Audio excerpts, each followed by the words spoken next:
are now in session. I also wrote to the clerk with specific clauses, which I was looking forward into amending in a way of lowering the fuel prices. And there are many routes the parliament bureaucracy could have taken. They could have gone or advised that we go through the route of a private member's bill, which I was still ready. But the bureaucracy of parliament thought it is faster that as you do this, what you are doing in terms of this financial year and the next financial year, they thought it could be faster if we execute the issue of fuel in this process. And I wanted to make that clarity because it's majorly about fuel prices, and it is the bureaucracy of parliament. They called me, and we agreed that since the process of amending our taxations and levies, the committee is currently sitting, they thought it is important that we just go through this process as you go through the other items. So the reasoning, Honorable Chair, was because we are caught up to make a decision as a country. There is the fuel prices that are going up. And if you look at all the other disruptions that have happened in the past, it is clear that what you are handling is a temporal disruption in the global oil supply chains. And therefore, we have to ask ourselves as Kenya, do we need to make decisions that will be very far-reaching in the medium and long term based on the temporary situation, or can we do something about it so that we have some stability in the medium and long term? And I went to the option of intervention. Interventionist meaning that we do something as Kenya so that we can arrest the future instabilities in terms of all the other parameters of the economy. Secondly, Chair, is that if we let things flow the way they are flowing without any major intervention and without proposing any major interventions, clearly we'll be having inflation figures coming out over the weekend for this month. And for sure, they are likely to be over 7.5% year on year. That is one parameter. If we look at the other issues, for example, other things that are responsive to oil prices increment, which affect everyone, namely, for example, fares. I was with one Kenyan yesterday, and they were telling me that previously, the fares they used to pay from where they live to the place of work is 80 shillings. But out of what is happening in terms of our oil side, in terms of pricing, that has increased now to around 120 shillings, which is a 50% increment. But highly unlikely that you are going to see a downward trend in those variables if oil prices definitely go down as we anticipate. This is a moving target, and this is a moving vehicle. The oil prices for the last 2 years have been very fair to the world at around $60 per barrel.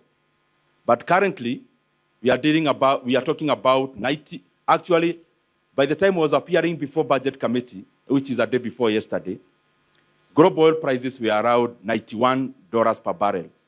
Now we are talking about $88 per barrel as of today. Meaning, for sure, as we have studied in the past, these disruptions happen temporarily. And we are therefore likely to also have the base, which is much lower than the current situation. So the issue is, do we do something about it, or just let the markets determine the fate of Kenyans? And I thought the reason we are elected is to intervene at a time like this. As I go, because I want to go straight to the issues that I have proposed.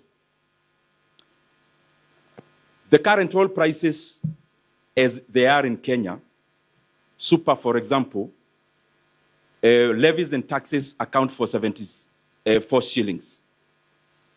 Margins for the importers and the people that deal with in the oil business, supply chain, their profit margin is around 17 shillings. There are other small fees for transportation and others. So in a country like ours, we have a 74 shillings opportunity plus a 17 shillings opportunity to do something at the pump price. And therefore, I want to dissuade all of us, when we say an oil-producing country is a price taker, I agree in terms of landing cost, but there is a lot we can do in terms of our taxes and levies, which account for a lot. In super, we are talking about 74 shillings. In diesel, we are also talking about between 60 and 70 shillings. That is taxes and levies, without actually inputting the margins. If you input the margins, we are talking about over 90 shillings per litre. And that is the basis of my proposal, that to lower the fuel prices now, temporarily, actually my workings are for the next 6 months, we do 4 things. One, we compel the government to lower the margins for the people involved in the oil business, including importers, by 4 shillings. Second is to invoke a change in the VAT of fuel products. From the current 8%, we tax exempt for the next 6 months, and that will give Kenyans reprieve by around 17 shillings and 15 shillings for diesel and super petrol, respectively. The other thing is that we reduce the fuel levy, what we usually call RMLF, Road Maintenance Levy Fund. There is a levy we introduced in the year 2024. We can do something about that by revoking it, because the situation has changed. So that will save across the board around 7 shillings. And lastly, is that we go to the PDL and Fuel Stabilization Fund, and we fetch some 3.5 billion shillings, and we give additional subsidies for diesel. In my workings, because I don't want to belabor the point a lot, we are going either by forfeiture of revenue or by actual injection in terms of subsidies. The intervention is costing, because I'm summarizing, in a nutshell, around 48 billion shillings, but that has been adjusted to the response on the demand side, because higher prices will definitely lead to a lower demand of the products that I'm talking about.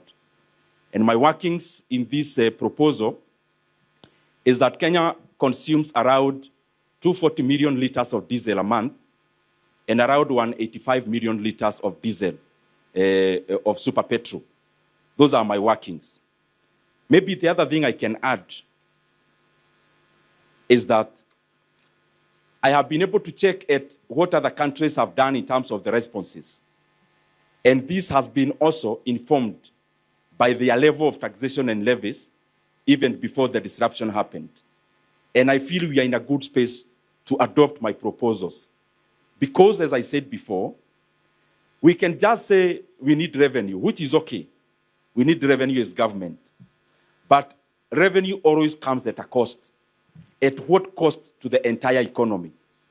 And therefore, I want to persuade all of us that we go on the route of being interventionists other than being laissez-faire, so that we can do much more than has been done. There are some few interventions that have already been done, but I feel those are not far-reaching enough. As we check even in our VAT Act, you realize that my proposal, to a large extent, some of the things I'm proposing are not outliers in history and comparisons. There is a time you are at where I'm proposing. Before 2024, we were at the level of RMLF that I'm proposing we go back to. Previously, in our country, we have been at the base I'm talking about in terms of VAT. So we can actually benchmark within ourselves as Kenya, that we have been there before. So what we are asking for is not an outlier, even when we compare various situations in history. The other thing is that Parliament, the reason why we are elected and we don't meet, we meet in perpetuity, is because the reasoning, because the economy also have intelligence, just as the country, is that situations change. And the more the reason we are elected as members of parliament, as permanent members. Permanent means in the term of 5 years, we don't meet, let's say, once a year. It is for a situation like this, that when we realize that there is a situation that needs us to change laws, then we invoke that responsibility. And that is what I'm tapping into. However, lastly, Chair, because I would also want to leave all the other minutes for members to interact in terms of questions, I have to say that I envied the church when they were here, because on this side of stakeholders, the church came in unison, from Anglican Church to evangelicals. I am feeling very lonely here, being just alone. And I am requesting the members of parliament, we are talking the same language. There is only too much one member of parliament can do. And I say so because, Chairman, I have appeared before this committee before, earlier this year. And that issue that we were proposing back then was about Safaricom. 15% GOK sale of Safaricom. And as I said before this committee, is that some of the alternatives and proposals we give are not just concrete opposition sentiments, the way you just become concrete and immovable. We give them as alternatives. And we don't give them because we know better than anyone else. It is because out of many opinions, the best may emerge. And I am glad even after appearing on the issue of Safaricom, which again, I was all alone. The court actually have sided with the exact proposals that I brought before this committee. And that's the reason GOK has not received the money from the buyers.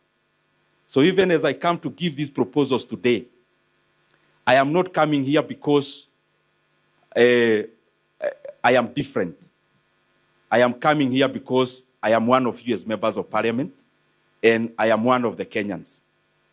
I commend Kenyans for the many proposals they sent me on WhatsApp and messages, and I request my colleagues to also join that clarion call by Kenyans that we do something about lowering the fuel prices. If we adopt all the proposals that I gave, namely reduction of margins, may not be the domain of this committee. Secondly is subsidies. That's not the domain of this committee either. Lowering VAT and tax exempting fuel products, which is a domain of this committee, and lowering levies, which is a domain of this committee. If we do that and we pass it in parliament, the following day, super petrol prices will be 187 shillings in Kenya, and diesel will be around 189 shillings. And I believe from Turkana, Dr. Aliko, to Molo, Chairman, the people of Molo, to the people of Imenti, I mean, they all want those kind of prices in terms of lower prices. Chairman, I submit, and I want to thank you and all the members. I thank you very much, Honorable Ndindi Nyoro, my colleague from years back.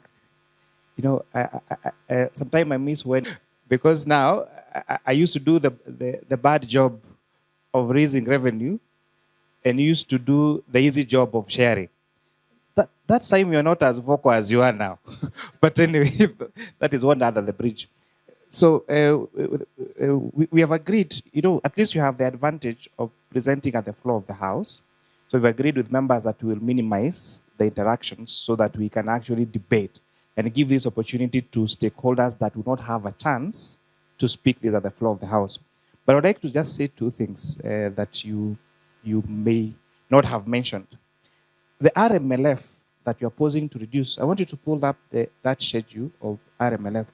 So it's important that Kenyans know this levy that we call RMLF, what does it go to do?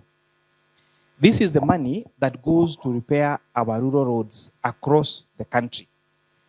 And there, I think that print is too small. You want to just for the budget of 24-25 alone, there was 3.68 billion shillings that went across the 47 different counties in the country to repair the roads, so that the people in Turi, in my constituency, are able to take their produce from the farm to the market.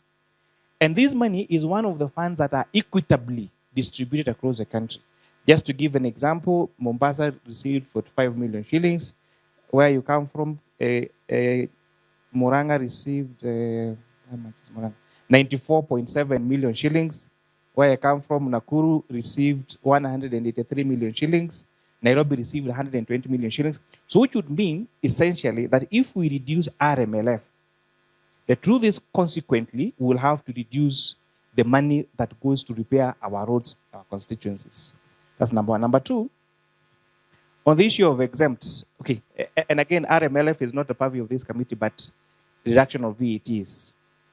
If we go with your proposal, Honorable Ndindi Nyoro, I want to tell you for a fact, if the current VAT on fuel is 8%, so if we take VAT on fuel from exempt, or from 8% standard rates to exempt, that will actually increase the price of fuel.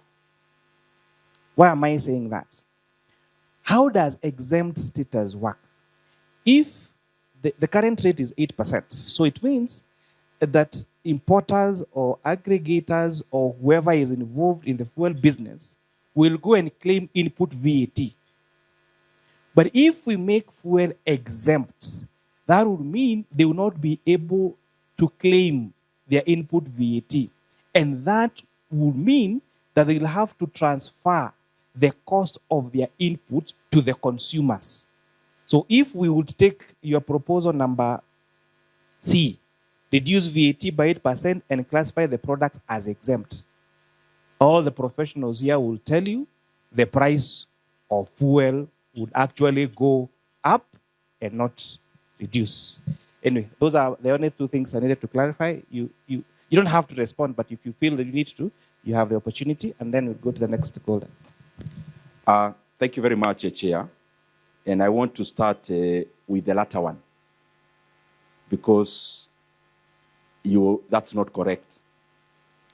The current VAT regime in terms of fuel pricing is that they are vatable. We move from vatable to exempt to zero. Anything vatable is definitely more expensive than exempt. And anything exempt is definitely more expensive than zero. Let me finish, Chair. Through this committee, we processed a reduction of tax from 16% to 8% last month. Does it mean that this committee actually wanted the fuel prices to increase? Secondly, the other question, RMLF, what you have highlighted here is fine, but it's not in entirety. It is superficial. It is superficial in this manner. What you projected is what goes to counties. But the roads budget comes into three streams. One stream is GOK funded. The second one is externally funded budget. The third one is